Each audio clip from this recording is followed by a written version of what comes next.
নমস্কার। ইন্দিরা গান্ধী রাষ্ট্রীয় মুক্ত বিশ্ববিদ্যালয়ের আঞ্চলিক 114 History of Modern Europe.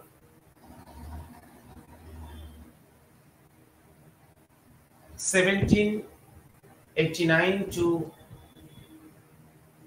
1945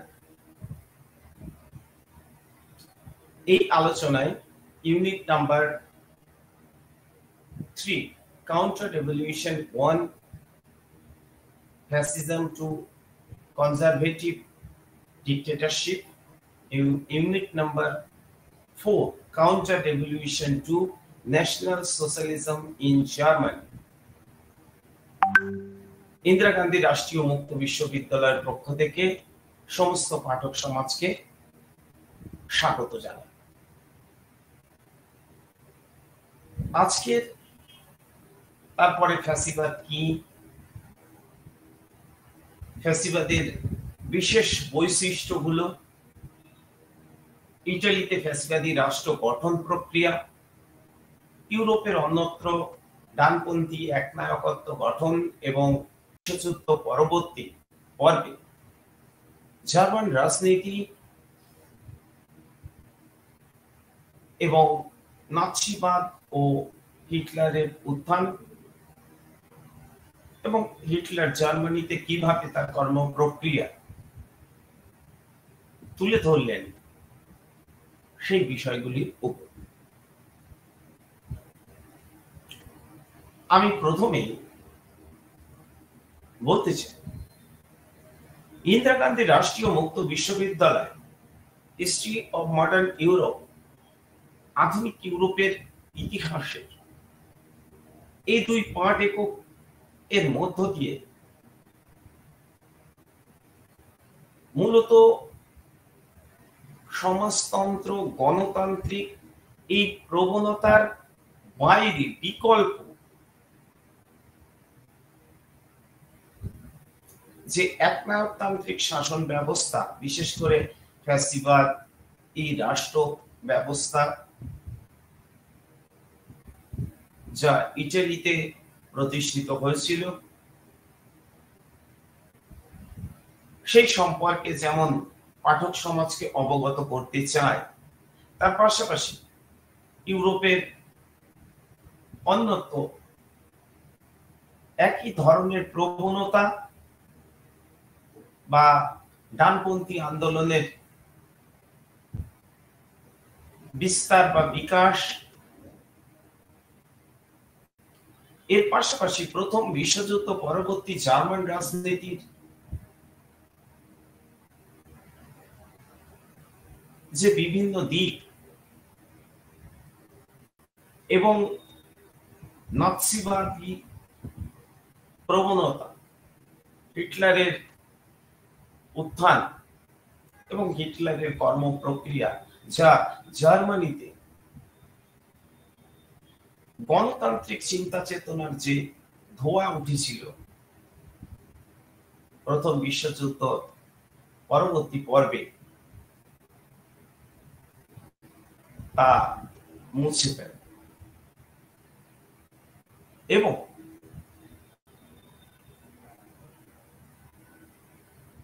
বিশ্ববাসীর কাছেও তেমনি এক চমকপ্রদ রাষ্ট্র দর্শন, যে রাষ্ট্র দর্শনের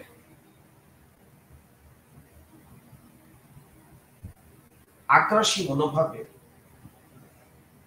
সার্থক প্রতিফলন ঘটেছিল দ্বিতীয় বিশ্বযুদ্ধের মধ্যে দিয়ে। এই দুই পাঠ এককের মধ্য দিয়ে ইন্দিরা গান্ধী রাষ্ট্রীয় মুক্ত বিশ্ববিদ্যালয় পাঠক সমাজকে আলোকপাত করতে চায়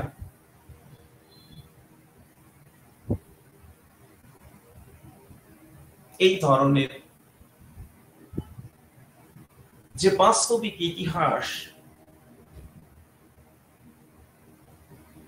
তা সম্পর্কে একটা স্পষ্ট ধারণা তৈরি করা।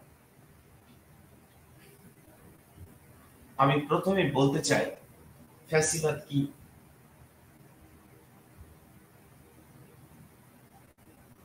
ফ্যাসিবাদ গণতন্ত্র বা সমাজতান্ত্রিক বা উদার নৈতিক সামাজিক দর্শনে ন্যায় কোনো গভীর সামাজিক দর্শন নয়, ছিল না। এই মতবাদ মূলত বেনিটো মুসোলিনি এবং তার দার্শনিক বন্ধু জিওভানি জেন এক মতাদর্শের প্রতিফলন। সমাজতন্ত্রবাদ বা গণতন্ত্রবাদের যেমন ইতিহাসের নিয়মে ঐতিহাসিক ভাবধারা রূপে আত্মপ্রকাশ করেছিল, ফ্যাসিবাদের ক্ষেত্রে কিন্তু সেই রকম ঐতিহ্য কাজ করেনি।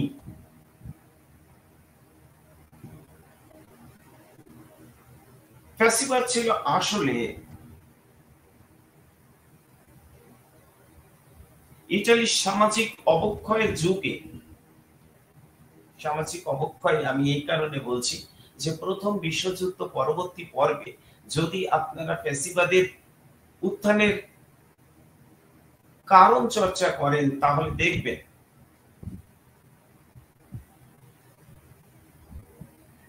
সেখানে ইটালির সার্বিক একটা অবক্ষয়ের চিত্র স্পষ্ট হয়ে ওঠে। প্রথমত প্রথম বিশ্বযুদ্ধে অংশগ্রহণ করে বা প্যারিসের শান্তি সম্মেলনে ইটালি যেটা আশা করেছিল সেটা প্রতিফলন হয়নি। তার চাওয়া পাওয়া অপূর্ণ থেকে গেছিল। দেশে শ্রমিক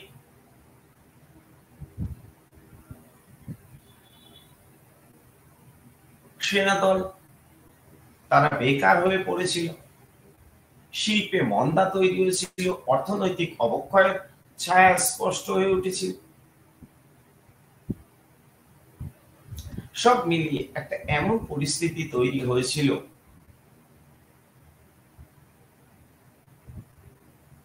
যা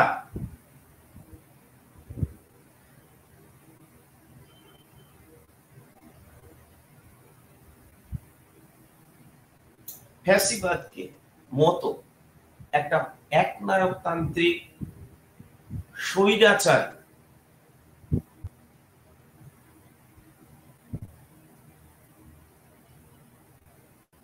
তথাকথিত রাষ্ট্র দর্শনের উদ্ভব ঘটিয়েছে। তাই আমি বলতে চাই যে ফ্যাসিবাদ ছিল আসলে ইটালির সামাজিক অবক্ষয়ের যুগের একটি রাজনৈতিক ব্যভিচার, এবং এটা মূলত ছিল একটা নেতিবাচক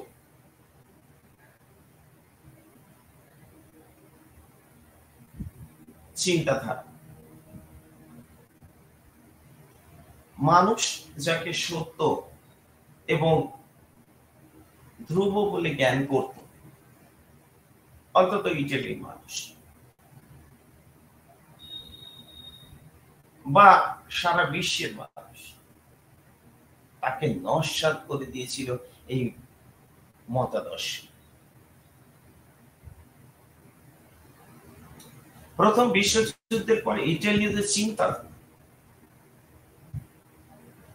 চেতনায় যে রাজনৈতিক দলাদলি, অর্থনৈতিক দুরবস্থা এবং অরাজক পরিস্থিতি তৈরি হয়েছিল, তার অবৈধ সার্থক প্রতিফলন বলা যায় ফ্যাসিবাদ। ফ্যাসিবাদী মূল কথা হলো রাষ্ট্র যা কোনো ব্যক্তি মানুষের উপরে বল প্রয়োগ করতে পারে, শক্তি প্রয়োগ করতে পারে, এবং রাষ্ট্রকে বলের দ্বারাই রক্ষা করতে হবে। জনমত, ব্যক্তি স্বাধীনতা,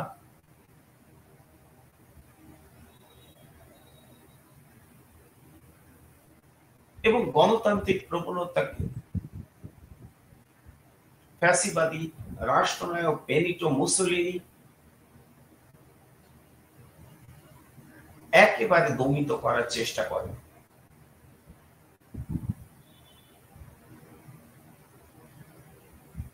কাজে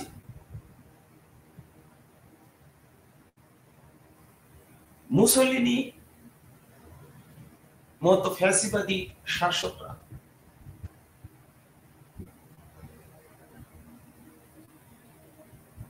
বলেন রাষ্ট্রই হলো সর্বকালের আধার, ব্যক্তির উত্থান পতন রাষ্ট্রের কোনো ক্ষতি হয় না, রাষ্ট্রের বাইরে কোনো ব্যক্তির আলাদা অধিকার নেই। মুসোলিনির বক্তব্য এই ছিল যে দর্শন ও বক্তৃতা অপেক্ষা কাজের দাম বেশি। অর্থাৎ গণতন্ত্র, উদারতন্ত্র প্রভৃতি ভাবধারাকে ফ্যাসিবাদ সামাজিক বিশৃঙ্খলার কারণ বলে মনে করত। এই যে চিন্তা চেতনা ফ্যাসিবাদী দর্শনের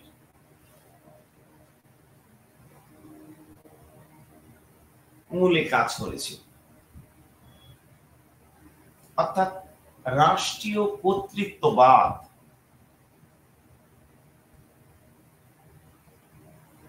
যেখানে ব্যক্তি স্বাধীনতাকে সম্পূর্ণভাবে অগ্রাহ্য করে রাষ্ট্রের ক্ষমতাকে চূড়ান্ত মনে করা হতো। এই জন্য এরা ছিল কর্তৃত্ববাদী। যার শেষ কথা ছিল রাষ্ট্র, অর্থাৎ everything is the state, nothing against the state, nothing outside the state. ব্যক্তি রাষ্ট্রের প্রয়োজন কাজ করতে বাধ্য, এর বাইরে তার কোনো অস্তিত্ব নেই। অর্থাৎ রাষ্ট্র প্রয়োজন বোধ করলে ব্যক্তির সমস্ত অধিকার কেড়ে নিতে পারে। ব্যক্তি রাষ্ট্রের জন্য বলি প্রদত্ত।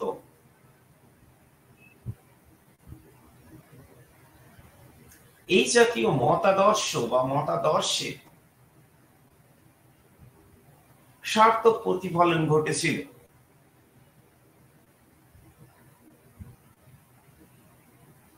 বেনিটো মুসোলিনি এবং তার ফ্যাসিবাদী চিন্তা চেতনার মধ্যে।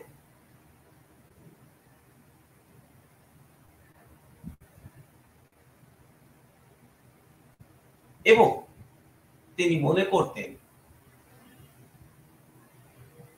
শৃঙ্খলা রক্ষার প্রতি নাগরিকের বিশেষ দায়িত্ব বা কর্তব্য রয়েছে।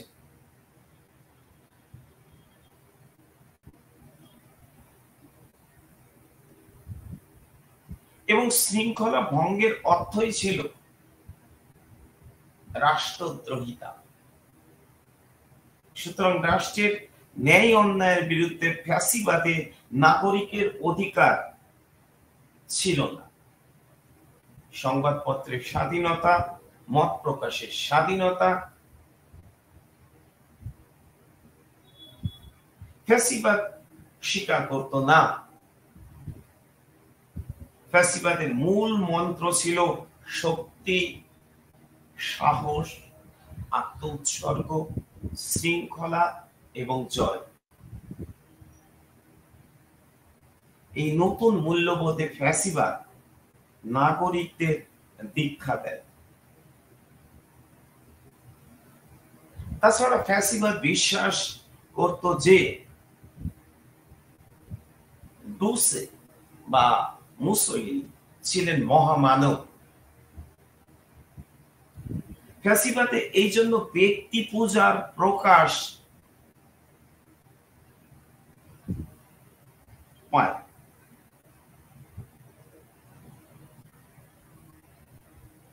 আসলে ফ্যাসিবাদ ছিল খণ্ড খণ্ড ভাবধারার সমষ্টি এবং একটি ভিত্তিহীন সংস্কৃতি গঠনের বন্ধা মানসিক প্রয়াস। এতে কোনো মৌলিকত্ব ছিল না, বরং বলা যায় ফ্যাসিবাদের অধিকাংশ তত্ত্বগুলি ছিল ভুল অথবা ভণ্ডামিতে পরিপূর্ণ। আমরা যাকে বলতে চাই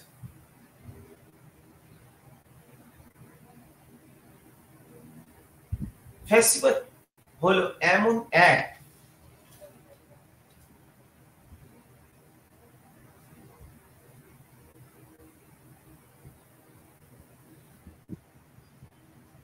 রাষ্ট্র দর্শন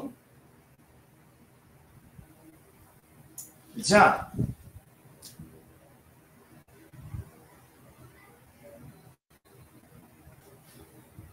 মূলত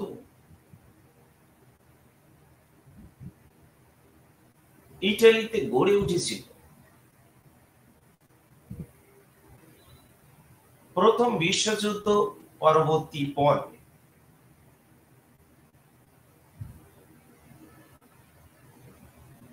ম্যাৎসিনি, জোসেফ ম্যাৎসিনি, কাভুর, গ্যারিবল্ডি এই তিনের সমন্বয়ের মধ্য দিয়ে যে ঐক্যবদ্ধ ইটালি গড়ে উঠেছিল, সেই ঐক্যবদ্ধ ইটালিতে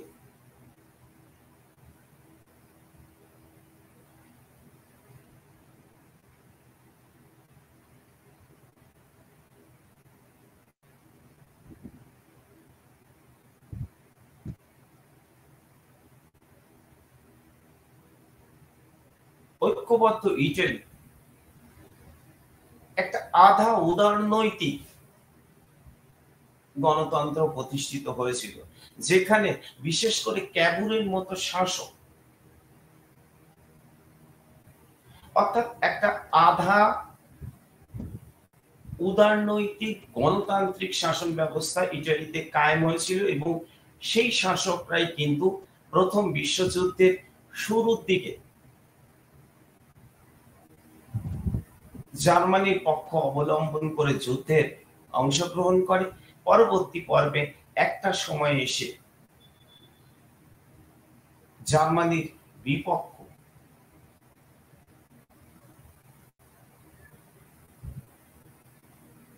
শক্তির সাথে নিজেদেরকে সামিল করে এবং প্যারিসের শান্তি সম্মেলনে যখন তাদের কিছু প্রাপ্তি ঘটল না, তখন স্বাভাবিকভাবে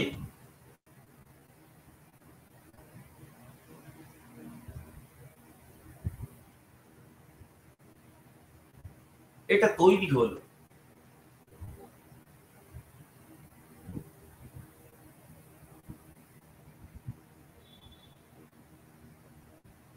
ইটালির ভেতরে এক রাজনৈতিক অরাজকতার পরিবেশ। পাঠক সমাজ অবগত থাকবেন সেই জায়গা থেকে একটা নতুন ধরনের শক্তি বা শক্তিকে কাজে লাগিয়ে বা শক্তির ভিত্তিতে রাষ্ট্র গঠনের প্রক্রিয়া। বলা যায় ইটালির গণতন্ত্রের দুর্বলতা, দক্ষিণ ইটালির অনগ্রসরতা, ইটালির ভৌগোলিক অবস্থানগত বিষয় এবং সেখানে কয়লা ও লোহার মতো খনিজ সম্পদ এর পরিমাণ ছিল খুবই কম।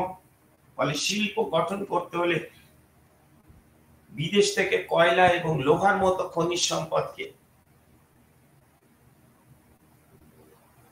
আনার প্রয়োজনীয়তা ছিল আফ্রিকা, সেই কারণে সে উপনিবেশ প্রতিষ্ঠা করতে চেয়েছিল। তা তিন দিকে সমুদ্রের বহির্যোগাযোগ থাকলেও ভূমধ্যসাগরীয় জলরাশির উপর তার কিন্তু কোনো নিয়ন্ত্রণ ছিল না।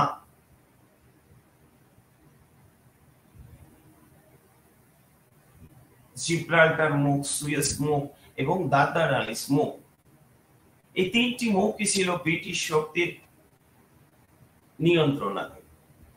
কাজে ইটালির পক্ষে সমুদ্র পথে স্বাধীনভাবে বিস্তারের কোন রাস্তা খোলা ছিল না। প্যারিসের শান্তি সম্মেলনে তার ভাগ্যে বা কপালে কিছু জোটেনি। ইটালি নিদারুণ হতাশা নিয়ে প্যারিস থেকে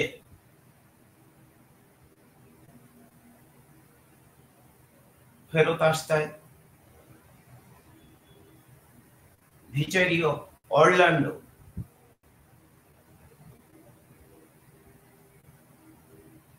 এর মতো শাসককে দেশে ফিরে যথেষ্ট সমালোচনার সম্মুখীন হতে হয়।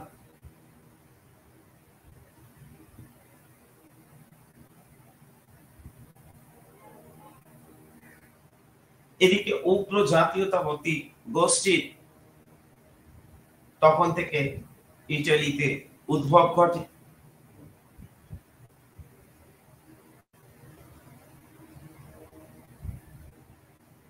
সেই সময় চালু থাকা উদারপন্থী গণতান্ত্রিক সরকার ইটালি বাসীর আশা আকাঙ্ক্ষাকে পূর্ণ করতে পারে। রেনেসাঁসের ভূমি ইটালি।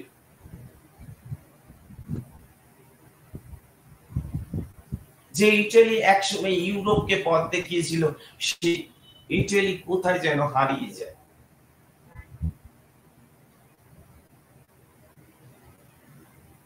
আর এইভাবে ভার্সাই সন্ধি ফলে ইটালিতে উগ্র জাতীয়তাবাদী প্রক্রিয়া দেখা যায়, যা শেষ পর্যন্ত ফ্যাসিস্ট শক্তিতে পরিণত হয়। ক্যাথলিক ও সমাজতন্ত্রী দলগুলি যারা যুদ্ধে যোগদানের বিপক্ষে ছিল, তারা এই জন্য শাসক উদারপন্থী দলকে অপদস্থ করার চেষ্টা করে।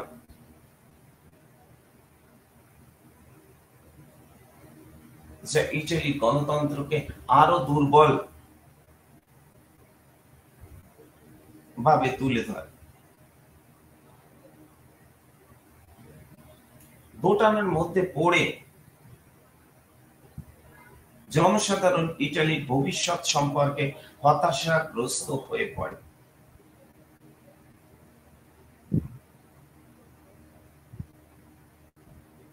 এবং প্রথম বিশ্বযুদ্ধের পর ইটালিতে মারাত্মক ভাবে অর্থনৈতিক সংকটের পরিবেশ তৈরি হয়। ভূমিহীন কৃষকরা অশান্ত হয়ে ওঠে। শ্রমিকরা দীর্ঘদিন মজুরি এবং কাজ হারিয়ে ধর্মঘটে সামিল হয়। একটা পরিসংখ্যান থেকে দেখা যাচ্ছে যে 1918 সালে যেখানে 292টি ধর্মঘট হচ্ছে, শ্রমিক ধর্মঘটের কথা আমি এই প্রসঙ্গে বলছি, সেটাই 1920-তে মাত্র 2 বছরের ব্যবধানে ধর্মঘটের সংখ্যা বেড়ে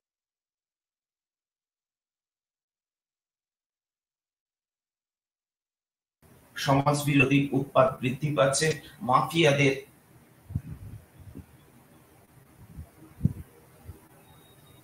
প্রভাবমানতা উত্তর বৃদ্ধি পাচ্ছিল এবং উদারপন্থী সরকারের ব্যর্থতা শেষ পর্যন্ত সমাজতন্ত্রীদেরকে উৎসাহিত করেছিল। বুর্জোয়া শ্রেণী হতাশ হয়ে পড়েছিল। বলা যায় ইটালির রাজনৈতিক, সামাজিক, অর্থনৈতিক জীবনে একটা অস্থিরতার জায়গা থেকে একনায়কতন্ত্রী শক্তির অভ্যুত্থান ঘটেছিল। যুদ্ধ ফেরত বেকার সেনা ও বেকার যুবকদের নিয়ে মুসোলিনি এক আধা স্বেচ্ছাসেবক বাহিনী গঠন করেন, যার নাম দেন ফ্যাসিস্ট। মিলানে ফ্যাসিও নামক সংগঠনের আদলে তিনি তার দলটিকে গঠন করেন।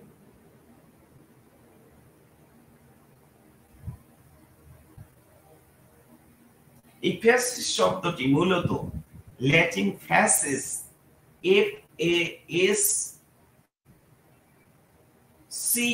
FASCES নামক শব্দ থেকে উঠে এসেছে। ফ্যাসিস্ট কথার অর্থ হলো বল বা শক্তি।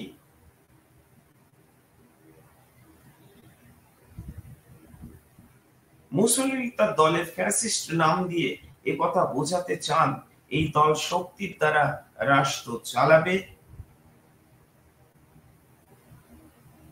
অতীতে বেনিটো মুসোলিনি ছিলেন সমাজতান্ত্রিক দলের সদস্য, আভান্তি পত্রিকার সম্পাদক।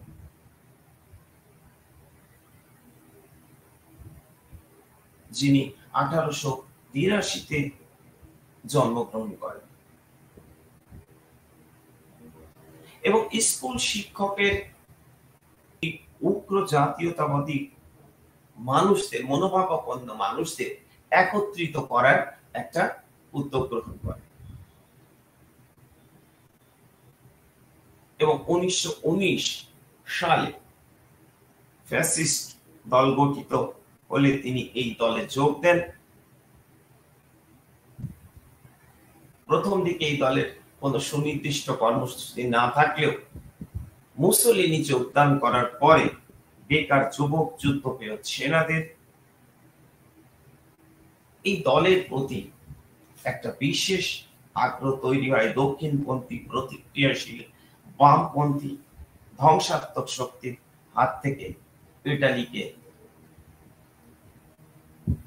বের করে আনার আহ্বান করেন এবং তিনি তার ফ্যাসিস্ট আন্দোলনকে দলবিহীন জাতীয় আন্দোলন বলে দাবি করেন। তিনি কমিউনিস্টদের বিরোধিতা, অরাজকতা ও বিশৃঙ্খলা থেকে দেশকে মুক্ত করা, এর জন্য ফ্যাসিস্ট সংগ্রামী বাহিনীও গঠন করেন।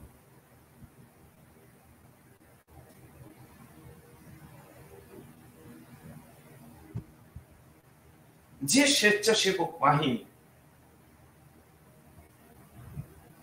কমিউনিস্টদের সাথে খন্ড যুদ্ধ করা থেকে শুরু করে সভা সমিতি, ধর্মঘটকে উচ্ছেদ করা, শৃঙ্খলা রক্ষা করা, এই সমস্ত বিষয়গুলোর উপরে জোর দেন ইটালির বুর্জোয়া শ্রেণী ফ্যাসিস্ট।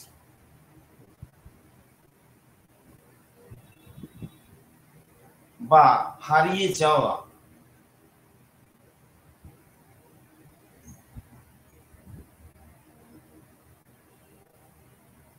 প্রাপ্তি খুঁজে পেয়েছে।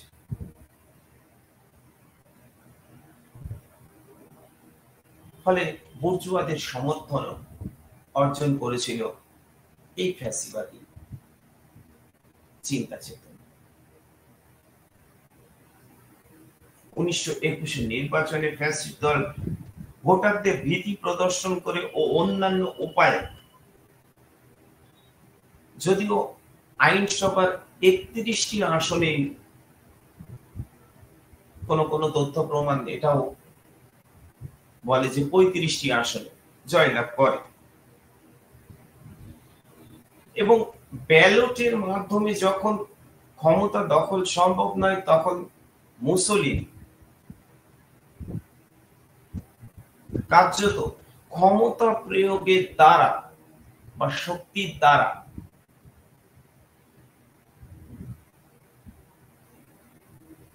প্রধানমন্ত্রীর পদ লাভের চেষ্টা করেন।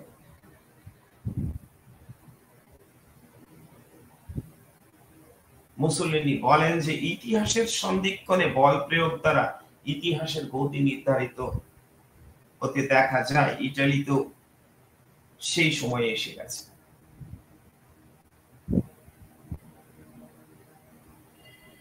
মুসোলিনির ডাকে হাজার হাজার সশস্ত্র ফ্যাসিস্ট স্বেচ্ছাসেবক রাজধানী রোমে ঢুকে পড়ে এবং রাজা তৃতীয় ভিক্টর ইমানুয়েল সেনাদলকে এই বিদ্রোহীদের দমনের জন্য নির্দেশ দিতে রাজি না হয় নির্বাচিত বৈধ মন্ত্রিসভা পদত্যাগ করে।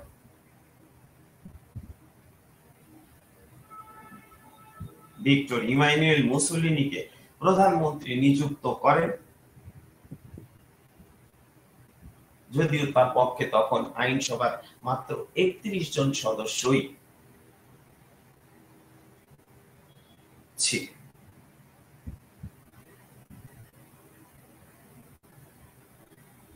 এইভাবে ফ্যাসিস্ট শক্তির উত্থানে মধ্য দিয়ে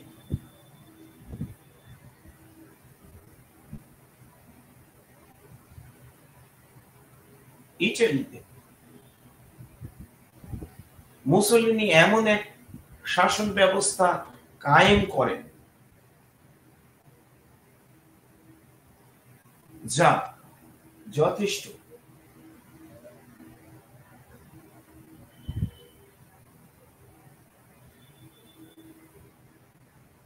আশঙ্কার কারণ হয়ে ওঠে।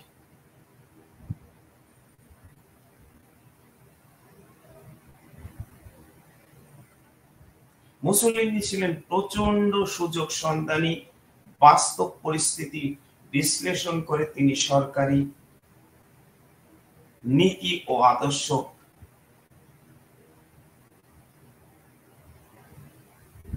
প্রয়োগ করতেন। এমনকি তিনি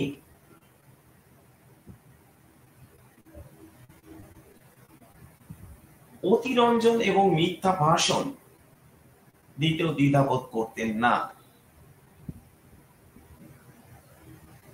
যেটা তার সাংবাদিকতার পেশা থেকে তিনি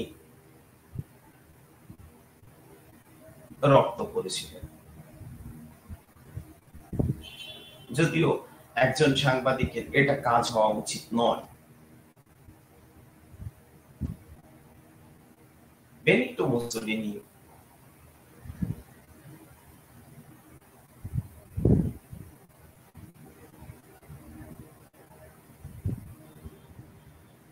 এমন এক রাষ্ট্র দর্শন ইটালিবাসীর সামনে এনেছিলেন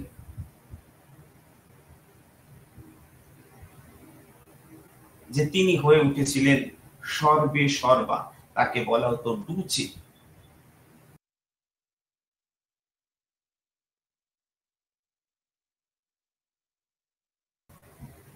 এবং যার ভিত্তিতে একজন স্বৈরাচারী ডিক্টেটর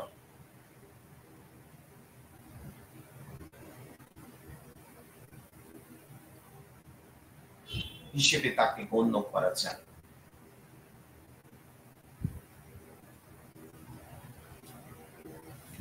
ইটালিতে ফ্যাসিবাদী রাষ্ট্র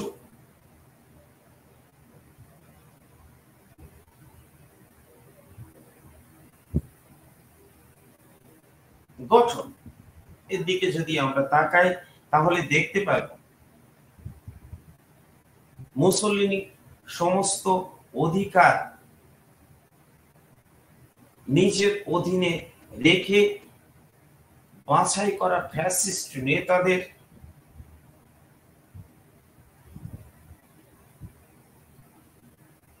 সমস্ত সরকারি প্রশাসন এর শীর্ষে প্রতিষ্ঠা দিয়েছিলেন।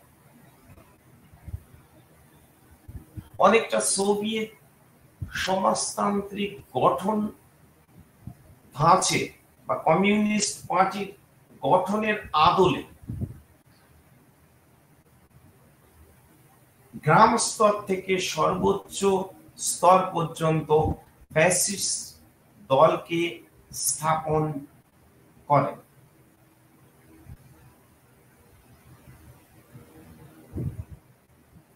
দলীয় পিরামিডের চূড়ায় থাকতেন স্বয়ং ডুচে বা মুসোলিনি এবং তার তলে বা অধীনে বা তলায় থাকে গ্রামের পার্টি ইউনিট।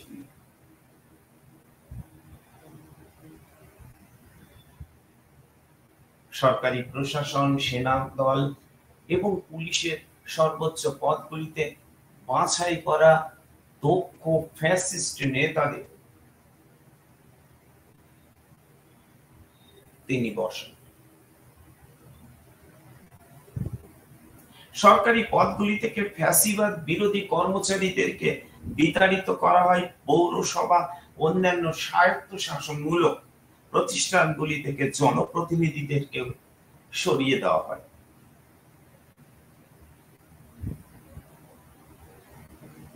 সুনির্দিষ্ট শিল্পনীতি নেওয়া হয়।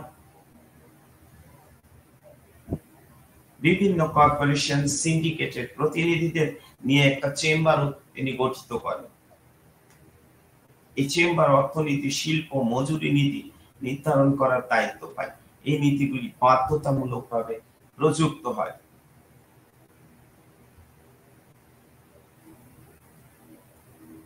মুসোলিনি উৎপাদন বৃদ্ধি, শৃঙ্খলা ও নিয়মানুবর্তিতার উপরে জোর দেন।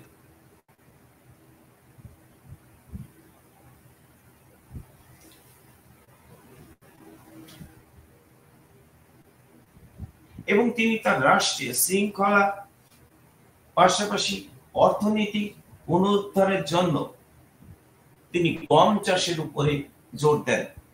তাই ব্যাচেল অফ উইট ফ্যাসিস্ট শাসন ব্যবস্থাকেও বলা হয়।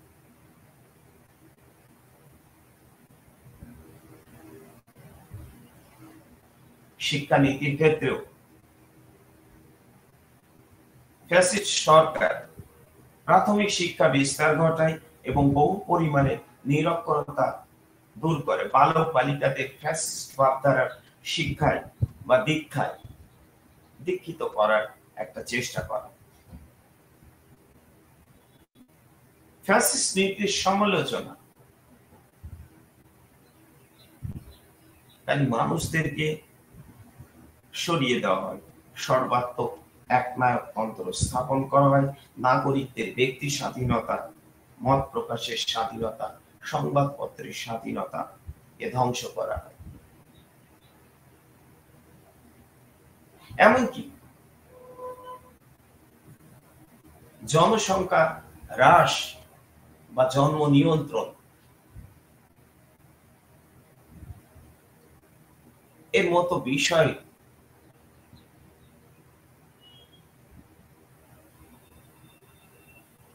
সম্পর্কেও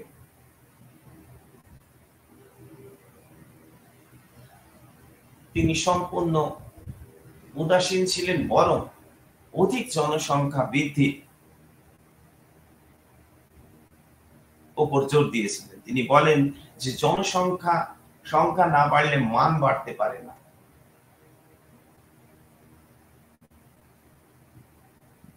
এবং গৃহবধূদের অধিক সন্তান জন্ম দেওয়ার বিষয়ে তিনি পুরস্কৃত করতেন।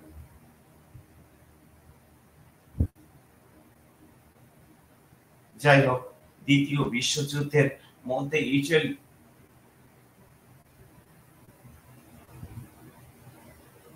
তার সাম্রাজ্যবাদী স্বার্থ, অর্থনৈতিক পরিপূর্ণতা পাওয়ার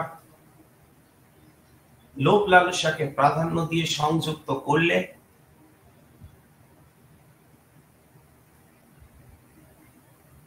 চূড়ান্তভাবে ব্যর্থ হয় এবং শেষ পর্যন্ত দ্বিতীয় বিশ্বযুদ্ধে গণ অভ্যুত্থানে মুসোলিনি এবং তার উপপত্নী ক্লারা পেত্তাচি নিহত হন। মার্কিন সংবাদপত্র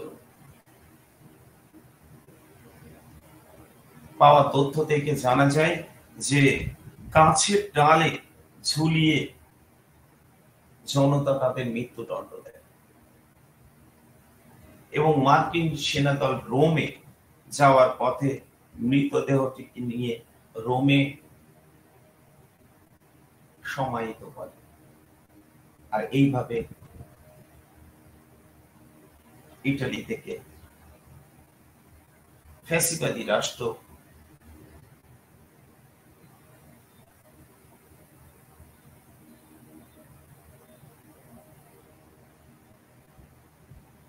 পতন সুনিশ্চিত। ফ্যাসিবাদ শুধুমাত্র তার বিরোধী কণ্ঠস্বরকেই থামায় না, পৃথিবীর অধিকাংশ মানুষের অধিকারকেও থামিয়ে দেয় এবং তার পাশাপাশি পররাষ্ট্র নীতির ক্ষেত্রে সাম্রাজ্যবাদ,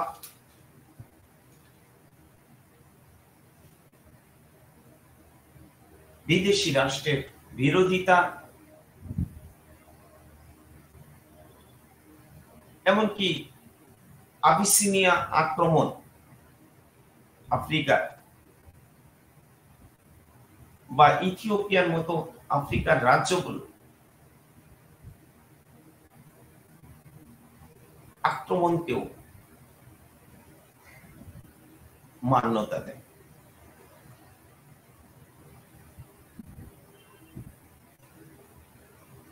তবে মুসোলিনি তার নীতি বা সাম্রাজ্যবাদী নীতি বা কোনো কিছু গোপন রাখতেন না।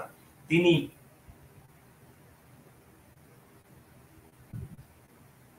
সমস্তটাই সামনে এনেছিলেন শক্তির ভিত্তিতে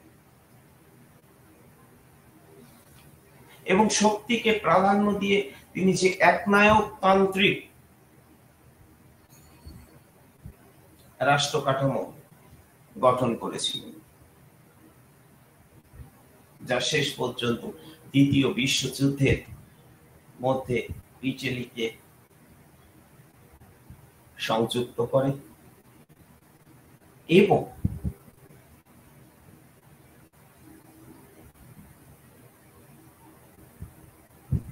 ফ্যাসিবাদী চিন্তা চেতনাকে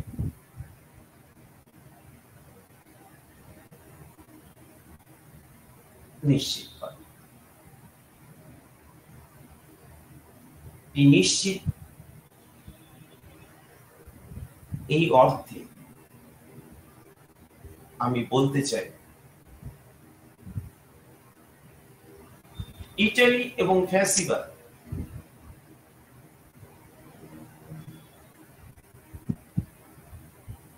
রাষ্ট্র গঠন প্রক্রিয়া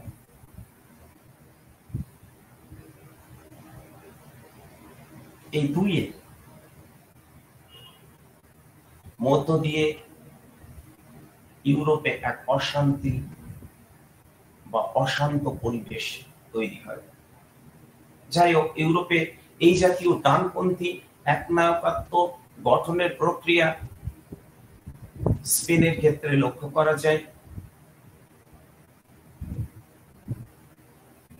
এবং ইউরোপের বিভিন্ন অংশে কম বেশি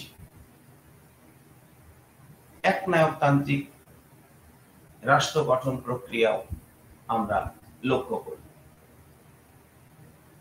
আমার পরবর্তী আলোচনা প্রথম বিশ্বযুদ্ধ পরবর্তী পর্বে জার্মান রাজনীতি। সময়ের স্বল্পতা আমাকে অনেক বিষয় সম্পর্কে একটা সামান্য ধারণার দ্বারা চালিত করে। প্রথম বিশ্বযুদ্ধ পরবর্তী পর্বে জার্মান রাজনীতিতে একটা চাপিয়ে দেওয়া গণতান্ত্রিক প্রবণতা, যা ভাইমার বা ওয়াইমার প্রজাতন্ত্র নামে পরিচিত, সেই প্রবণতা আমরা লক্ষ্য করি, কিন্তু জার্মান জাতি কখনো কোনোদিন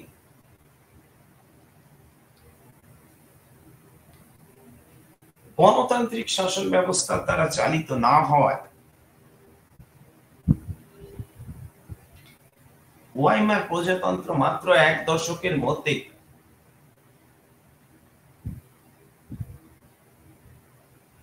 মুখ থুবড়ে পড়ে।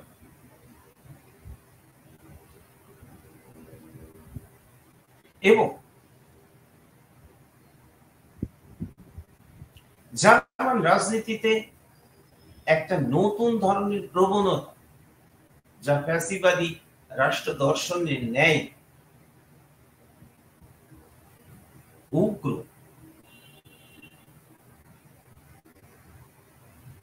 একনায়কতান্ত্রিক মতাদর্শের রাজনীতির উদ্ভব ঘটে।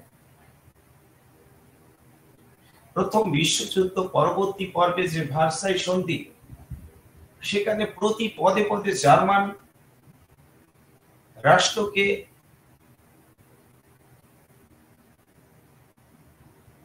কারণ সেটাই স্বাভাবিক ছিল। প্রথম বিশ্বযুদ্ধ পরবর্তী পর্বে জার্মানিতে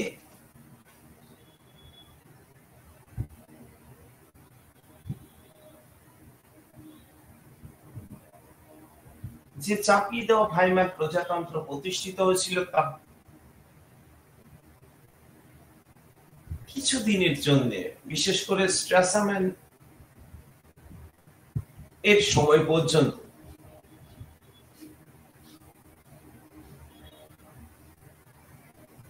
মোটামুটি ভাবে জনগণকে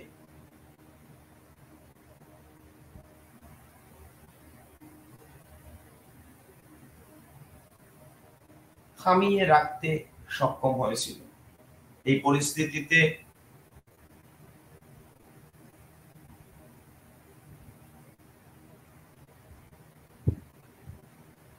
1925 সালে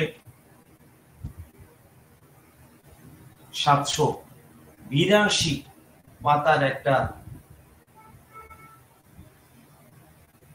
নাৎসিবাদী চিন্তা চেতনার প্রতিফলন হিটলার তার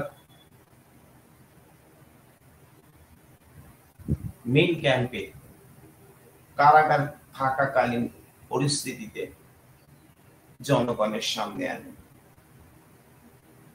1889 খ্রিস্টাব্দের 20 এপ্রিল অস্ট্রিয়ার অন্তর্গত ব্রাউনাউ গ্রামে এক দরিদ্র চর্মকারের গৃহে এই এডলফ হিটলারের জন্মগ্রহণ হয়। কিশোর বয়সে তিনি পিতাকে হারান এবং কিছুদিন পরে তার মা মৃত্যু হয়। এই সময় সহায় সম্বলহীন অবস্থা জার্মানিতে যখন পরাজয়ে গ্লানি নিয়ে একগুচ্ছ শর্ত জার্মানির উপর চাপিয়ে দেওয়া হয়, তখন তিনি গভীরভাবে প্রভাবিত হন। এই পরাজয়ের জন্য তিনি জার্মান ইহুদি শ্রেণীর চক্রান্তকে এবং ভাইমার প্রজাতন্ত্রের শান্তিকামী নীতিকেই দায়ী করেন এবং সেই উৎসাহ উদ্দীপনাকেই পাথেয় করে নাৎসিবাদী দর্শন এবং হিটলার তার নাৎসি দর্শন জনগণের সামনে আনার পর নির্বাচনে অংশগ্রহণ করেন, কিন্তু সেখানে নিরঙ্কুশ সংখ্যাগরিষ্ঠতা অর্জনে ব্যর্থ হন। অনেকটা বলপূর্বক তিনি জার্মানির শাসক পদে উঠে আসেন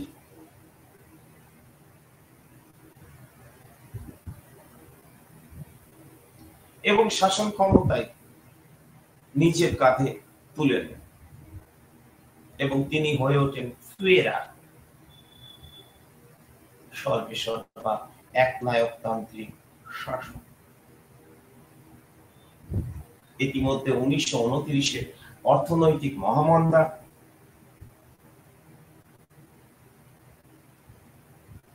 জনিত পরিস্থিতিকে কাজে লাগিয়ে আমেরিকার নির্লিপ্ত রাজনীতি তাকে অনেকটা সুযোগ করে দেয় এবং জার্মানিতে হিটলারের শাসন ব্যবস্থা প্রতিষ্ঠিত হয়।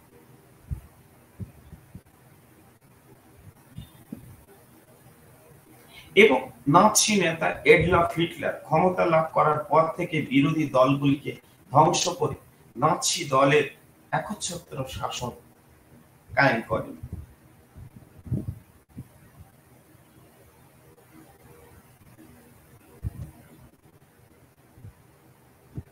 এবং তিনি জনসাধারণের মধ্যে প্রতিষ্ঠা করেন এক নতুন ধরনের স্বপ্ন, যে নাৎসি দলই একমাত্র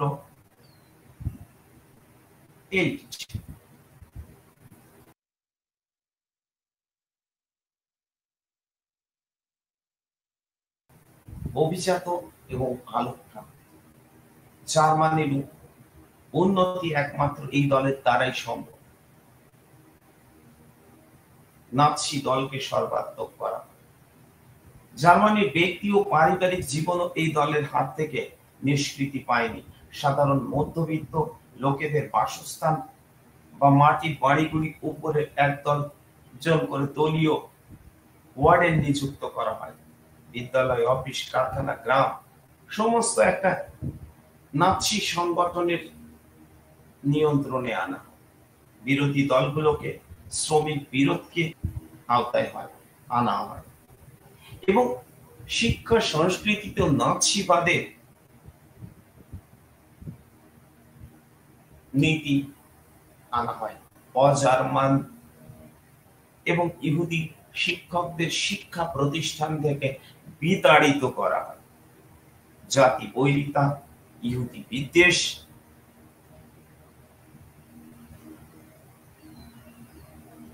হিটলারের কর্মপন্থার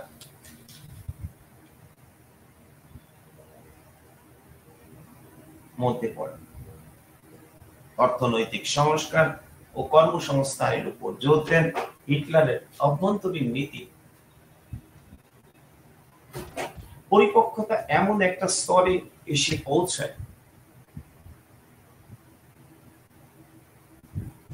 যে জার্মানির বিদেশ নীতি প্রভাবিত হয়। একের পর এক জার্মান বিদেশ নীতি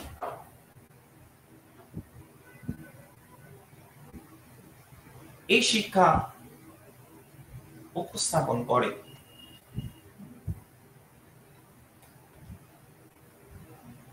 যে ভার্সাই সন্ধির মধ্যে দিয়ে তাদের উপর যে অন্যায় অবিচার হয়েছে তার নিরসন ঘটাতে হবে।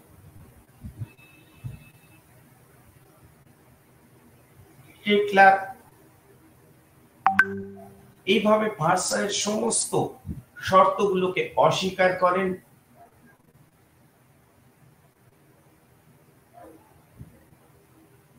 আর এই পরিস্থিতিতে ব্রিটেন ও ফ্রান্স তোষণের নীতি অবলম্বন করলে হিটলার আরো উৎসাহ পান।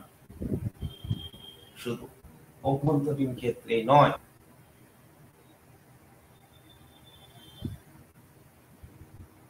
পরবর্তী পর্বে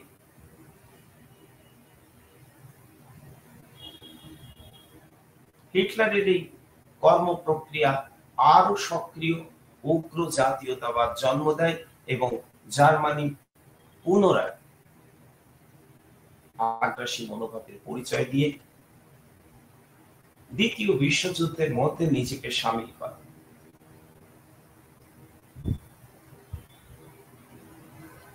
তাই অনেক ইতিহাসবিদ বলেন যে হিটলারের আগ্রাসী কর্ম প্রক্রিয়ায় দ্বিতীয় বিশ্বযুদ্ধের মূল কারণ।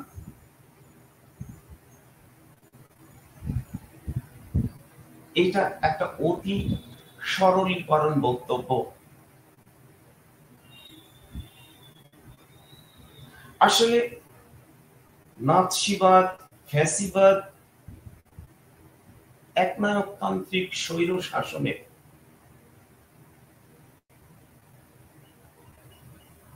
নিদর্শন স্বরূপ ছিল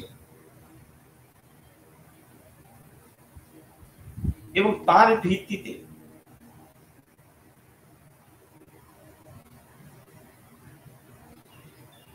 আন্তর্জাতিক স্তরে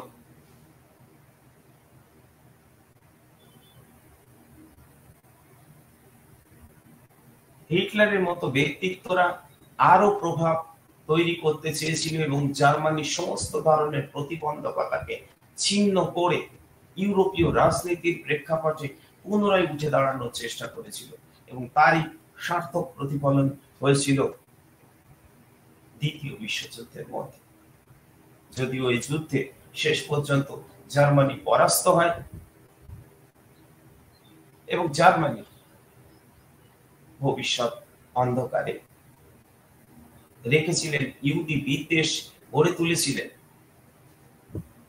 এবং জার্মানিকে একটা নতুন স্বপ্ন দেখিয়েছিলেন। তা নিঃসন্দেহে একাধারে যেমন ভিন্নতম বিষয় আন্তর্জাতিক রাজনীতির ক্ষেত্রে, তেমনি নিন্দনীয়। ধন্যবাদ। আমি আমার আলোচনা এখানেই সমাপ্ত করছি।